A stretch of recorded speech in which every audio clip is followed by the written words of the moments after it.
Assalamualaikum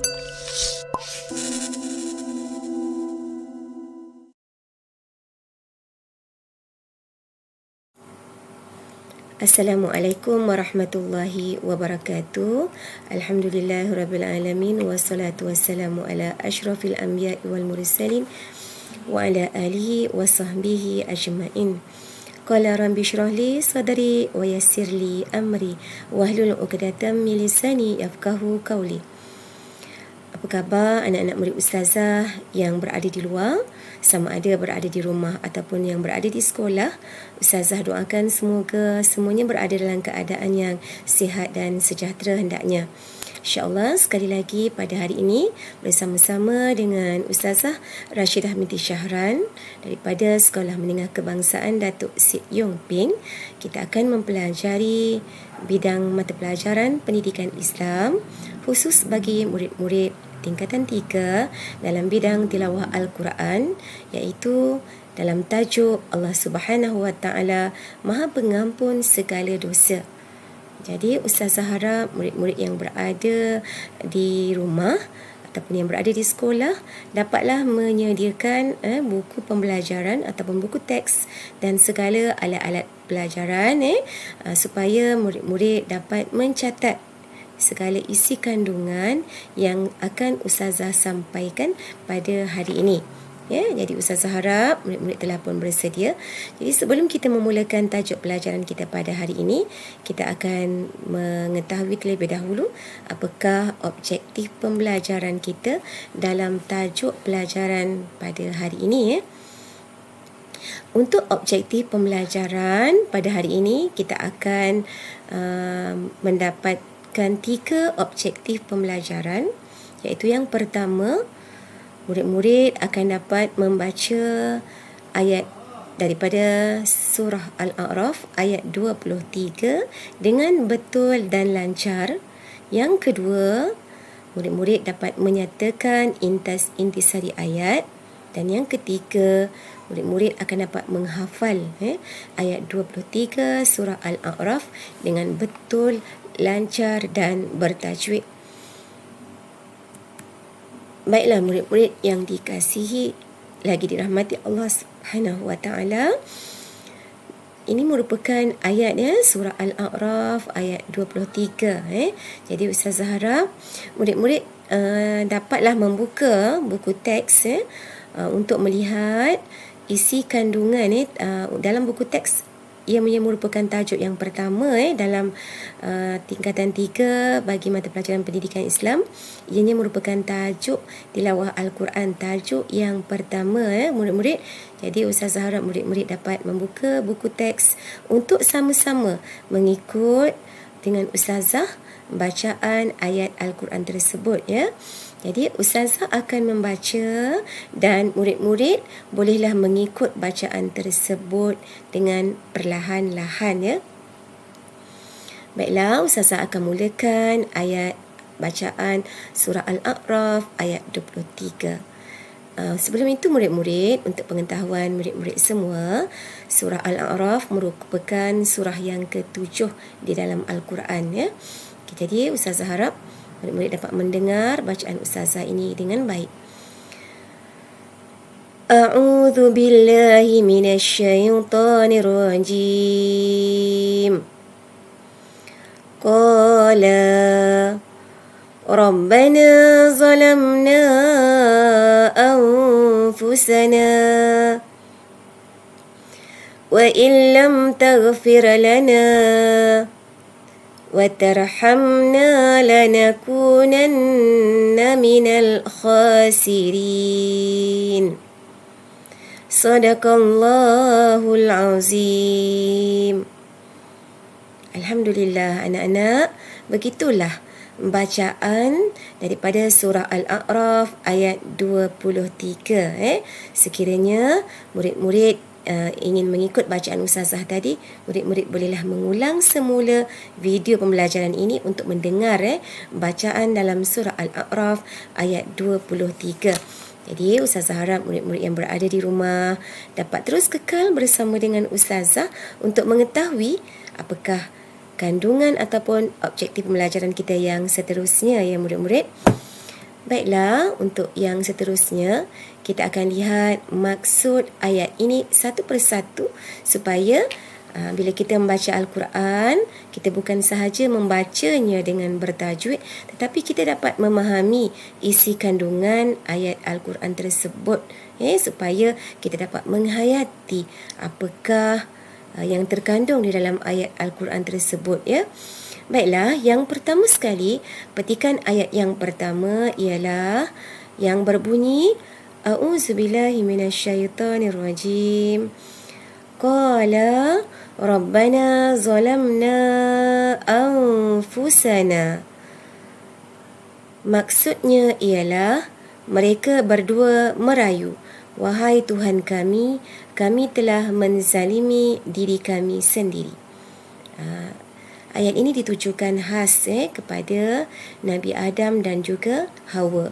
Jadi dalam ayat ini disebutkan bahawa Nabi Adam alaihissalam dan juga Hawa telah merayu kepada Allah dengan katanya, wahai Tuhan kami telah menzalimi diri kami sendiri. Kita lihat kepada petikan ayat yang seterusnya. Wa in lam taghfir lana wa tarhamna. Maksudnya, dan jika engkau tidak mengampunkan dan merahmati kami. Jika engkau tidak mengampunkan dan merahmati kami. Di situ ada pembetulan ya murid-murid.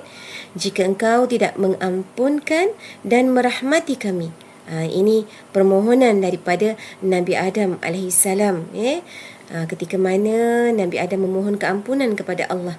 Apa yang dia minta kepada Allah supaya Allah ampunkan dan rahmati Nabi Adam alaihissalam. Baik, kita melihat kepada petikan ayat yang seterusnya, iaitu lanakunanna minal khasirin. Pasti kami akan termasuk dalam golongan orang-orang yang rugi. Nabi Adam menyatakan di situ kepada Allah, sekiranya Allah tidak mengampunkan dan merahmati Nabi Adam alaihissalam dan juga isterinya Sayyidatina Hawa, maka Nabi Adam berkata, dah tentulah kami akan termasuk di kalangan orang-orang yang rugi. Jadi murid-murid yang dikasihi lagi dirahmati Allah Subhanahu Wa Taala, kita telah pun mengetahui maksud ayat ini dengan secara ringkas, walaupun secara ringkas, tapi kita dapat mengetahui maksud ayat yang kita baca ini dengan baik. Jadi kita akan masuk kepada bahagian yang seterusnya, iaitu apakah intisari ayat yang terkandung dalam surah Al-A'raf ayat 23 ini. Iaitu yang pertama, murid-murid, melakukan dosa merupakan satu kezaliman terhadap diri sendiri. Itu yang pertama. Dosa ni banyak sangat. Jadi bila kita melakukan dosa, sama ada dosa kepada Allah, dosa kepada masyarakat, dosa kepada binatang, dosa kepada tumbuh-tumbuhan, ianya merupakan satu perkara yang disebut ialah zalim terhadap diri sendiri. Jadi kita hendaklah menjauhkan diri kita daripada melakukan dosa. Itu yang pertama. Yang kedua, umat Islam wajib memohon keampunan kepada Allah Subhanahu Wa Taala terhadap dosa yang dilakukan. Itu yang kedua. Bila kita melakukan dosa, dan Nabi sebut dalam satu hadisnya, Nabi ada menyebut ya murid-murid, sebaik-baik manusia, sebaik-baik hamba Allah yang melakukan dosa itu ialah mereka yang sentiasa bertaubat kepada Allah Subhanahu Wa Taala apabila melakukan dosa. Jadi apabila kita melakukan dosa, wajib bagi kita untuk memohon keampunan kepada Allah Subhanahu Wa Taala. Memang setiap daripada kita sudah tentu tidak lepas daripada melakukan kesilapan ataupun kesalahan, dan yang paling baik ialah apabila kita sedar dengan kesalahan dan kesilapan yang kita lakukan dan akhirnya kita memohon keampunan kepada Allah Subhanahu Wa Taala. Itu intisari yang kedua. Yang ketiga ialah Allah sentiasa menerima taubat hamba-Nya yang menyesal di atas dosa yang telah dilakukan. Ini yang ketiga ya murid-murid. Jadi yang ketiga ialah kita hendaklah sentiasa bertaubat, sebab Allah itu Maha penerima taubat kepada orang-orang yang menyesal atas dosa-dosa yang mereka lakukan.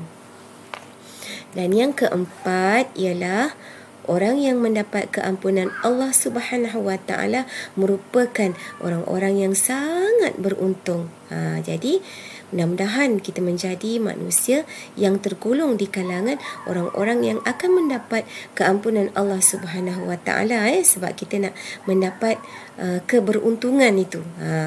Dan yang terakhir dalam tajuk intisari ayat ni ialah orang yang mengaku dosa yang dilakukan merupakan cara, maksudnya mengaku dosa yang dilakukan atau mengakui dosa yang dilakukan merupakan salah satu cara untuk mendapat keampunan dan kasih sayang daripada Allah Subhanahu Wa Taala. Jadi murid-murid, bila kita buat salah, bila kita buat kesilapan, bila kita melakukan dosa, maka jalan yang terbaik hendaklah kita mengaku, kemudian bertaubat kepada Allah. Semoga kita mendapat keampunan dan kasih sayang daripada Allah Subhanahu Wa Taala. Jadi Ustazah harap murid-murid yang berada di rumah dapatlah memahami tajuk pelajaran yang kita belajar pada hari ini.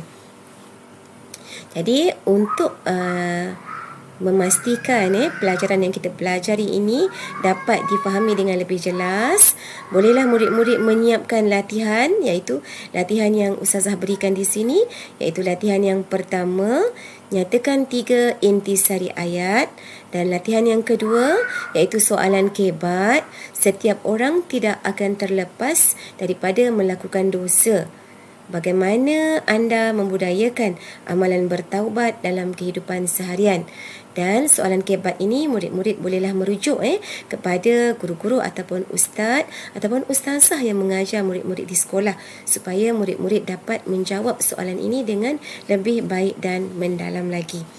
Jadi ustazah harap sehingga di sini sahaja pertemuan kita secara ringkas, supaya murid-murid akan terus kekal istiqamah dalam menuntut ilmu. Moga-moga segala yang baik itu datangnya daripada Allah, dan Ustazah harap murid-murid akan terus berusaha untuk menjadi hamba Allah Subhanahu Wa Taala yang semakin dekat dengan Allah Subhanahu Wa Taala.